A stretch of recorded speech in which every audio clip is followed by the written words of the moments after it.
Hi there, just read this disclaimer please. Alright guys, so we've hit a massive landmark. It's our 10 subscriber special. I say 10 because 4 of them, one of them's me, 3 of them are the 3 people I told about what I was doing here, so they were obliged to subscribe even if they have no interest. So actually, it's the 10 subscriber special, nice round number. Let's march on to 100 million by the end of the year, hey guys. I've already tried to make this video twice. It reminded me of this little clip here. Hey Carol, how goes the real estate biz? Is it real good? Still me. Sometimes I don't put Michael through until he's already said something. I look at it as a practice run for him. Hello, Michael. Hi Carol, how you doing? Well, the first attempt reminded me of that. The second attempt didn't have enough spreadsheets. We need spreadsheets on this channel, don't we? Alright, so for the 10 subscriber special, I'm going to treat you all to the history of my finances. Because obviously, I like show you everything, which is, I kind of do that because I'm trying to, if I keep myself completely anonymous, what's the harm in sharing the exact details of my finances? Because no one can match it up to a human being, can they? So that stigma of, I mean, I like to share anyway. This is a good topic of conversation. I enjoy talking about this subject. I don't know why people don't just get into the detail when they talk to their friends about it, because if they don't get into the detail, how is anyone ever going to do better and earn more and make more money with investments and stuff? I don't get it. It's silly to me, the stigma about talking about this stuff. I mean, partially it's because I'm pretty boring. I'm not really good at talking about things, so when I find a topic that I like to talk about, it's pretty much all I've got. Alright, anyway, so how did I get here? I mean, it's not a massive amount of wealth that I have. I've mainly been able to retire because I don't spend hardly anything. And I don't have any, because I don't have any children, I don't have any partner. I have a simple life, you know, that's quite economical. But the amount of wealth I do have, why don't I tell you where it came from? So, here's my most recent CV. I made it in 2016. I didn't actually go and apply for a job. I'd kind of retired by then. But I kind of pondered with going for another job. And I was thinking about going for a job after this one, but I didn't bother in the end. That's why the CV exists. Okay, got it. So I started off, I went to uni, did a degree in statistics. Obviously I had a couple of jobs when I was at school, working in a hotel. And then for 3 months over at university, for one of the summers, I worked baggage handling at an airport. So then obviously I had a job at pharmaceutical company 1. I think they paid about 18 grand for oh no, actually, it was a year out from university first. They paid 14 grand. And then in the first year, I went back to them after I'd finished my degree. They paid me 18 grand, and then I think about a year later it was 20 grand, or was it 21? Possibly 21. I then went contracting, doing the same job. So you have no job security, but you get paid a lot more basically, and you have to do like your accounts and stuff. It gets a bit complicated, but you get paid a lot more for having risk. It suited me down to the ground because I never liked working places for that long anyway, so the job security, or the lack thereof, made me feel good, because I don't like being stuck somewhere, you know. So I did contracting for a few years, and then I got completely and utterly, because I was kind of good at this job, statistical programming it's called.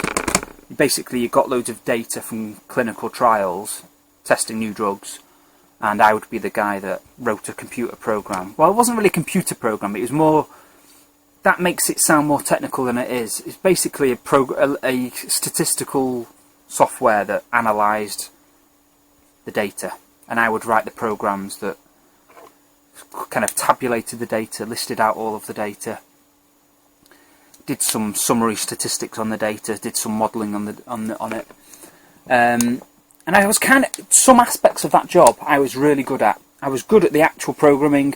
I was absolutely terrible at the communicating with people and organising our work and working out what needs to be done. That side of the job absolutely stressed me out. I'm just not equipped for it. I have no aptitude for that kind of side of the job. If they would give me a job where someone else did that, and someone just told me, you make this list, make this data set, make this summary, it'd have been perfect. But it stressed me out a lot, probably down to my own mentality rather than the job itself. So in 2007, I just quit, and I didn't know what to do. As you can see, it took me from October 07 to December 10 to actually do something. I was just living off savings for about 2.5, 3 years. So in the end, as you can see, Christmas casual worker was the job after that. And it's because I was thinking to myself, these two jobs here, they were really low paid, but man, I was happier doing them than I was doing all of these high paid jobs. So in the end, I went doing Christmas casual work for one Christmas, 2 months work. And from there on, I just stuck with minimum wage jobs. I was working in a warehouse, picking items for internet orders or organising stock in a warehouse. This job was like kind of running machines that put paper into envelopes and sent it out to people. Another warehouse where they had car parts. I then drove not a transit van, what is it? Oh, I always forget. Sprinter van, Mercedes Sprinter van, delivering parcels. And then I retired in June of 16, but as you can see, I was always spitting around. I could never stick to a job. And I was much happier doing these minimum wage jobs than I was doing the high paid, sat at a computer thinking jobs. Question is though, would I have been happy doing them jobs if I didn't have a load of assets already built up? Because for most of the time I owned these two houses. So when I was 20, I think in 2003, I bought house number 1 for 125,950 quid.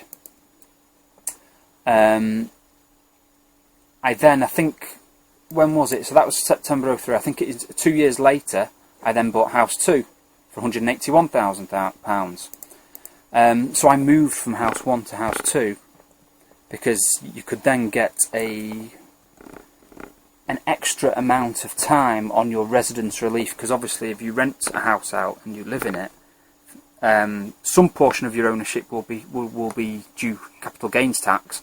Other portions of your ownership won't, because you live in it. So by living in one and then moving to the next one, I was gaining an extra amount of residence relief on the capital gains tax. So I moved from one into the other, rented the first one out. I then moved away. I think it was farmer job 3 was abroad. So I moved away and rented both the houses out. So as you can see here, I rented them both out. I owned house number 1 for 13 years. I owned house number 2 for about 9 years. Yeah, roughly 9 years. So but for most of the time they were rented out.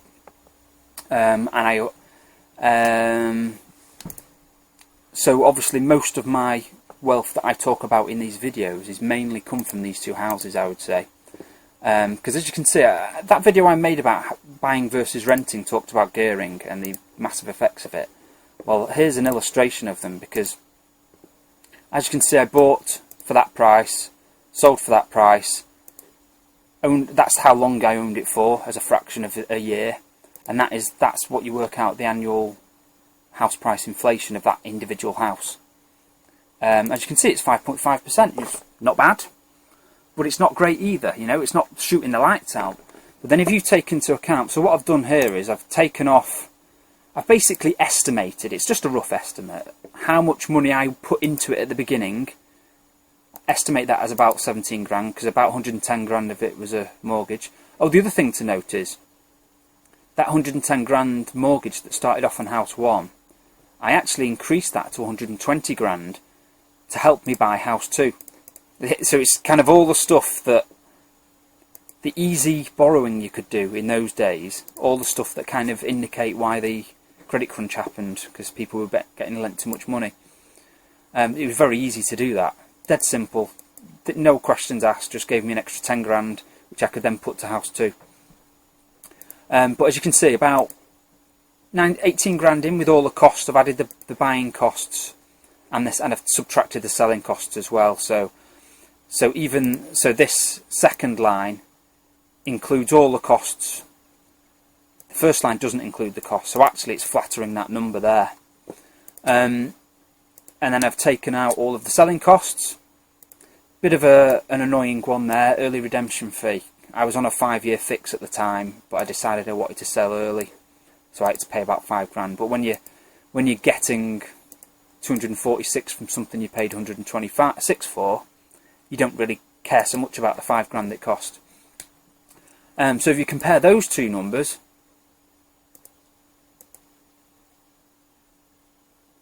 I'm sorry, I've done this completely wrong, haven't I? Okay, that's more like it. I thought that was a bit too good, even for that. I've done something wrong here. I've done the same with the second house. Yeah, what an idiot. Okay, that makes a lot more sense. I thought it was a bit too flattering, because going from 5% to 20% was a bit of a big jump, wasn't it? That makes more sense. Okay, so this is a rough estimate of the money in, money out. I haven't taken into account the extra 10 grand I borrowed. Oh, I don't know. It's probably a bit inaccurate there, to be honest. I can't quite work it out. But it's gone from 5.5% annual return to about 16% when you take into account the fact I had the gearing, and I've even subtracted the costs which weren't subtracted from the first line. So as you can see, just a kind of pedestrian rate of increase. I mean, from 2003 to 2016, that covers the big credit crunch. So for a lot of this time, I wouldn't have even been able to sell the house, probably. Not at a decent price, anyway. But I just held tight, and as you can see, I held tight here. Here is the rent cash flows that I've kind of copied from this spreadsheet that like detailed all of my costs and income from the rent over the periods.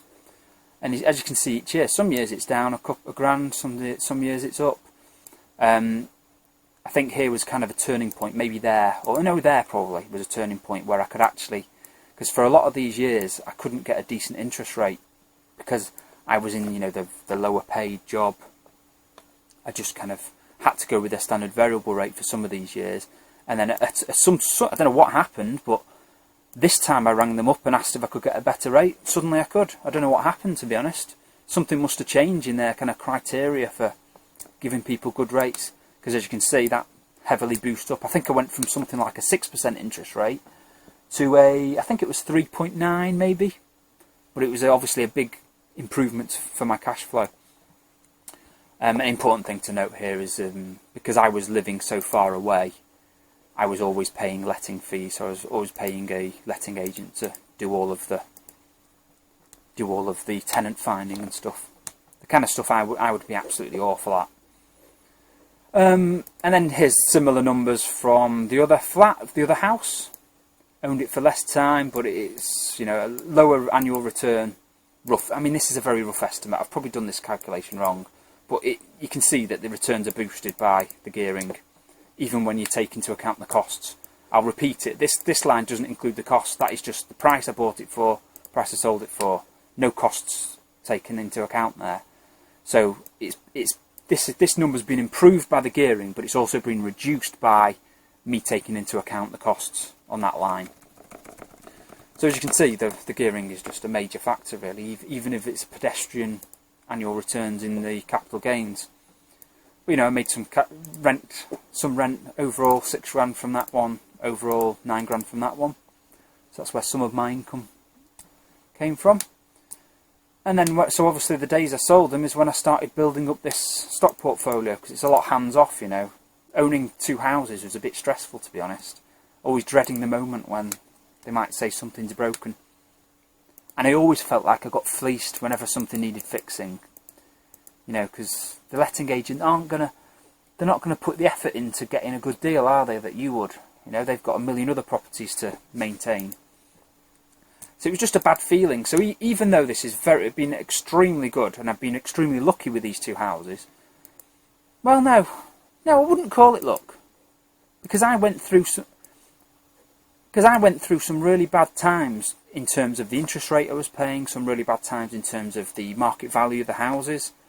It's stretched over the credit crunch, and at those points I made the right decisions. I grimmed and bear it and bore it when the cash flow was negative. I grimmed and bear it where I knew I wouldn't be able to sell the house, and it paid dividends because eventually time was all that was needed for the house prices to boost up, and in the end I made good profits from them. I don't know. Is it luck or is it? And also I took the chances in the first place. So I don't know. Is it luck or is it? Or do you make your own luck by taking chances and holding on through bad times? Don't know. You be the judge. So that's where a lot of the money came from. A good 200 grand. And then the other thing I did was, if we go to this spreadsheet here, it has some information. I mean, I've kind of lost it. See here, I've got information about pre-2009 stock investing, but some of the cell references seem to have disappeared, so I haven't really got information. But what I used to do in these days, from 2007, actually no, when was it? From 2006 to 2012, I used to kind of just dip in and out of a UK all-share tracker from Legal and General. I mean, in hindsight, since I've learnt a lot more about this stuff, I'm not so sure this was a good product. I think it was quite high fees. I think it might have been 1% fees, which in today's terms is crazy high for a tracker. But as you can see, instead of just buying it and holding it forever and collecting the dividends, I just dipped in and out. I went in March 07, out October 07. Made some pretty decent profits though. And then I'd wait for a dip and I'd put some money in again and then wait for a recovery. But yeah, it did pretty well really. But then I think anyone could have done well in these times. It was the perfect time to be investing, and who knows, maybe if I'd just gone into a worldwide tracker and held it forever, it might have done better. But I don't know really. Look at some of these numbers, 45%. 08 to 10, so 2 years it made 45%. I don't know. But obviously at this time, this was all a very low portion of my wealth, because most of the wealth was in the two houses. One point I like to make is, I hear all the time professionals giving advice on either an article on a website or a podcast maybe. They seem to say things like, in retirement you need to have I can't remember the exact numbers. They say things like you need 2/3 of your final salary to live off. And I just think to myself, what are you talking about? Why does your retirement income have to have any relation to how much you earn? Why do you need? Because basically, why does it have to relate? If someone can live off 20 grand, why can't someone different live off 20 grand, even though they're earning 50 grand? I don't understand, because one of the big factors that has led me to this amount of money is that when I earned 18 grand in year one of that job, I spent the same amount as I did when I earned... What was my peak earning? I think my peak earning was Farmer Job 3, because it was in Switzerland, where you get lots of money and you didn't pay much tax. I think it was like equivalent of like 90,000 a year.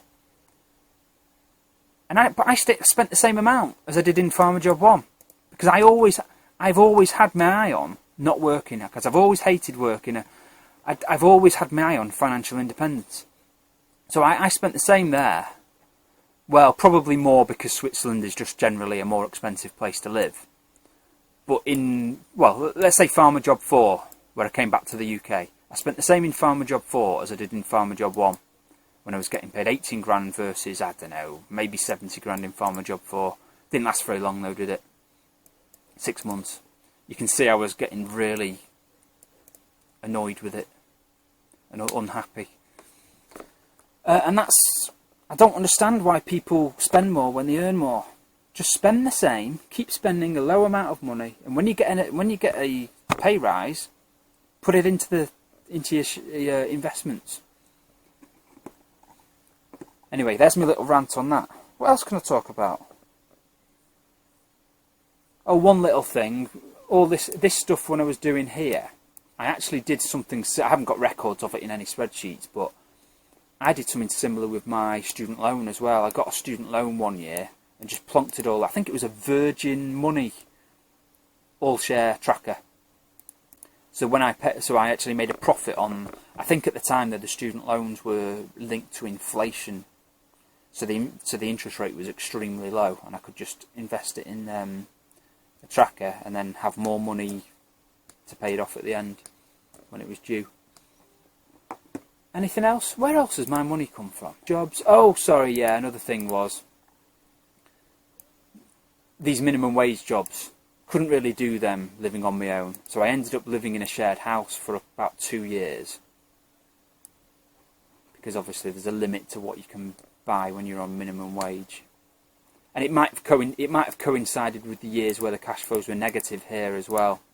So I kind of tightened my belt, moved into a shared house, saved quite a bit of money for about 2.5 years, I think, before I started renting again. No, I think I've hit the major points there. I'm sure there's other details that I've forgotten about that kind of contributed to it all. Alright, there we go. Alright, thanks for watching, and I'll see you next time. Bye bye.